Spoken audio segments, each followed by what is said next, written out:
It's a scene that has played in Olena Velichko's head over and over. Pro-Russian rebels took over her hometown in early April. Her husband Vladimir told her to take the kids and leave the city. He took us to the train station and we said goodbye. He said, "I love you." He kissed me and kissed the children and left. Several days later, her life and that of her 8 children, ages 2 to 16, suddenly turned upside down. It was June 8th, Pentecost Sunday. The church was half empty. That's because the city was under assault by both pro-Russian separatists and the Ukrainian army. Once the church service ended, everybody made their way to the front of the church to go home. But then the unimaginable happened. The church called us and said my husband, along with 3 other believers, had been taken by men who were waiting outside the church. Can you tell me what happened when you came out? Alexander Gaivoronsky, a church deacon, was there that Sunday morning. The men wore masks and had machine guns. They told the 4 Christian men to get into their cars. The rebels took the pastor's sons, Ruvim and Albert Pavenko, Viktor Brodatsky, and Olena's husband, Vladimir. Multiple sources tell CBN News what then happened to the 4 Christian captives. First, rebels took them outside the city and severely tortured them. The next day, June 9th, the men were put in a car and told to drive away. Then minutes later, they were recaptured and shot multiple times. Olena's husband was burned in the car.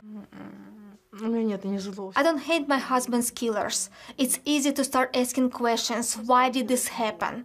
But if I keep thinking about this, it will only wear me out. That same day, rebels burned down the largest furniture factory that belonged to Ruvim and Albert Pavenko's father. It had become clear rebels were targeting the city's evangelical community. I never thought that in the 21st century, in a free country as Ukraine, it was possible to experience this level of persecution. Sergei Demidovich, a top evangelical leader in Slavyansk, says Christians faced constant threat. The separatists saw Protestant Christians as enemies. They viewed us as a cult. But the persecution was just getting started. All the Protestant churches in the city were either taken over by rebels or forced to close. We are forbidden to meet in services, and the leadership forced to leave or be under risk of arrest. And the persecution was spreading far beyond just this city. Throughout the Donetsk and Luhansk regions, as rebels gain more territory, assaults against evangelicals are growing. 2 pastors told CBN News they were arrested and tortured for their faith. What would happen if you went back to Donetsk?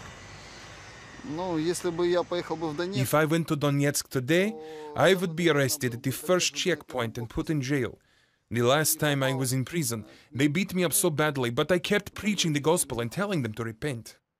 Many believe the persecution is linked to pressure from the Russian Orthodox Church, and the pro-Russian rebels are only happy to do their bidding. When I was in prison, a rebel soldier told me that they have an order to kill all Christian pastors who are not part of the Russian Orthodox Church.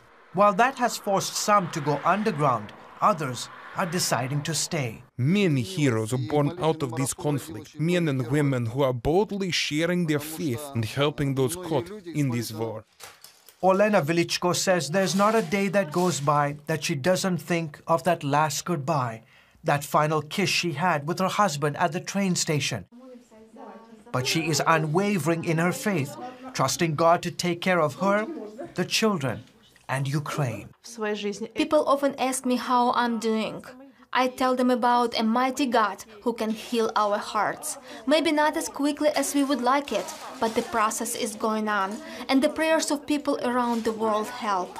The biggest thing you can do for me is to pray for me, for my family, about the future of my children and my country. George Thomas, CBN News, Eastern Ukraine.